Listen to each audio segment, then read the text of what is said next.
Good morning. Today is October 17th, 2024.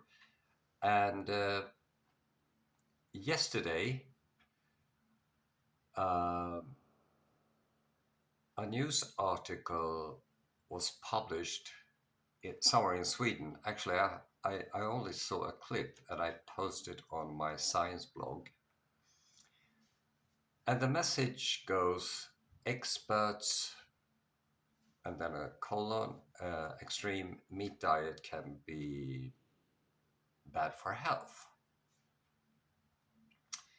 Uh, the newspaper has interviewed two dietitians who also has each of them are promoted professors in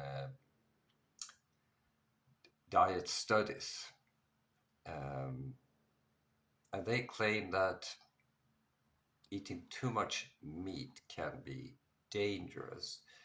And this is a reiteration, actually, from an earlier publication on September 30th this year. Um, Basically, the same message. And one of the professors, Dr. Rothenberg, is quoted to say, to put it mildly, it's completely crazy. We are created to eat a versatile diet where meat is included, but where the greater part of the diet should be vegetables. Christer Larsson, the other professor, is quoted saying, the combined scientific evidence shows that excessive meat consumption has no benefits, and this applies to both children and adults. Rather, it is the opposite. An all-round diet in which vegetable food takes a larger place is recommended, and a limited amount of meat can be included. So what they propose is that we should basically focus on a vegetarian diet where we add some meat or animal food in general. And in the midst of the article, they have a box. This is a Swedish, so I have translated it. And it said food and diseases. And on the fifth row, it reads, red and processed meat increases the risk of cancer. Now, 3 years ago, another professor of nutrition, Mikael Fogelholm in Finland, was interviewed by Finnish state media. I was quoted saying, the link between colon cancer and red meat is clear. So what we can see here is that there is consistency or congruence, if you like, between the statements from these three professors. But the article, they also interviewed a lady who has been on a carnivore diet for 7 years.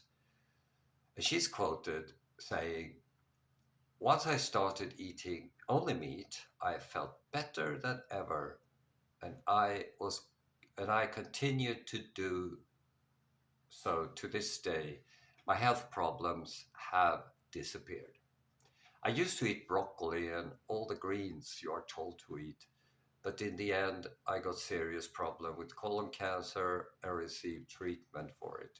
Today, I am declared healthy, but I am convinced that it is based on my diet. So, this lady's testimony points in the opposite direction to doctors Fogelholm, Larsson's, and Rothenberg's claims. So, how is it possible? So I wrote a piece about the complexity of nutrition because some say it's even more complex than rocket science and also very political. And one part of the issue is method, because we seldom consume certain micro or macronutrients. We eat a matrix of food, a meal that contains various nutrients. So the stuff we need is consumed in concert, so to speak. So we have a plate of food, and we have vitamins, we have fats, we have minerals and stuff like that. So it's hard to pinpoint exactly uh, cause and effect between certain micro or macronutrients. And also method is an issue in the way you gather data. So many people, many nutrition researchers use something called food frequency questionnaire, and you have to rely on memory there.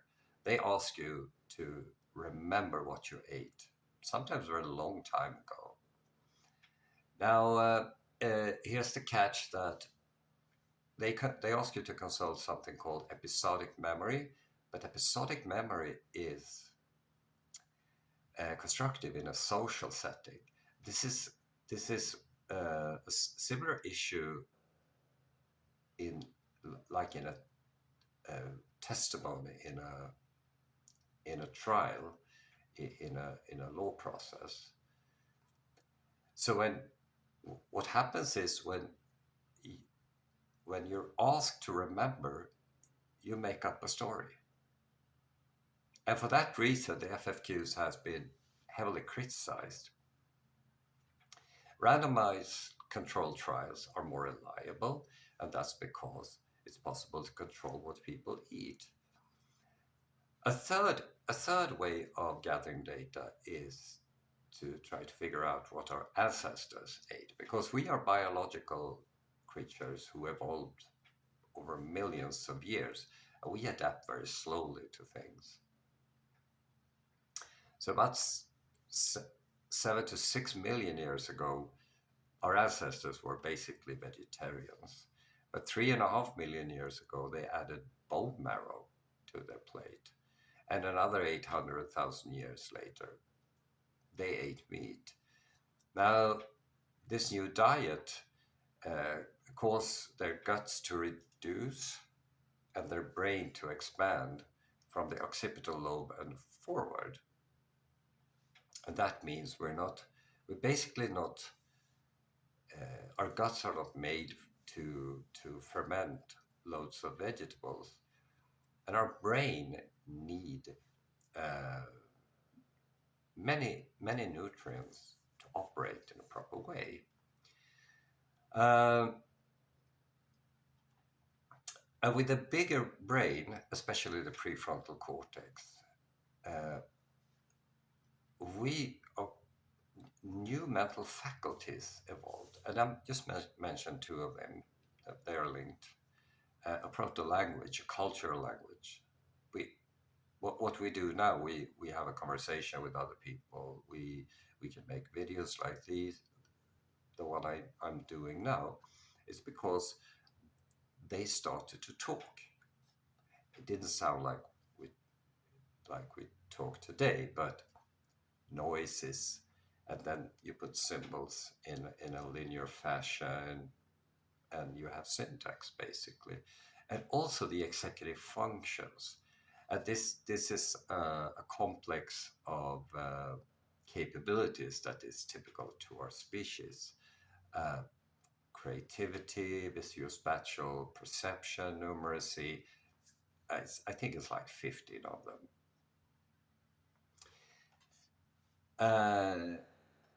So, what does modern science say then? Well, 2 years prior to Dr. Fogelholm's claim about the clear link between colon cancer and meat, the Nutrex group published 3 important papers, which basically rejected all of that. And the funny thing is that Dr. Fogelholm, he knew about this because he commented on these studies on October 1st, 2019. This is 5 years ago. super strange. But also, modern science point to the fact that animal source food is crucial for children's physical and mental health, as well as to sustain adults' physical and mental health. So then the big question is, why do nutrition researchers reiterate information which has been rejected? Because the dangers of animal source food has been rejected. That goes for meat and saturated fat. So the diet heart hypothesis is that saturated fat raises serum cholesterol, which increases the probability of contract cardiovascular disease, has been rejected many times, but they still reiterate it. But why? Well, here's where psychology comes into the picture. So there's a phenomenon called continued influence bias. And it basically goes something like, I have a theory, it gave me my career, it's been rejected, but you know, it gave me my career, so I will keep talking about it and promote it to the next generation. And this is not how things should be, because as a researcher, you should demonstrate cognitive flexibility and the ability to accept that you were wrong and you can change your opinion and stuff like that. But they didn't do that. So I wrote a little piece about this, which I will link, and enjoy it.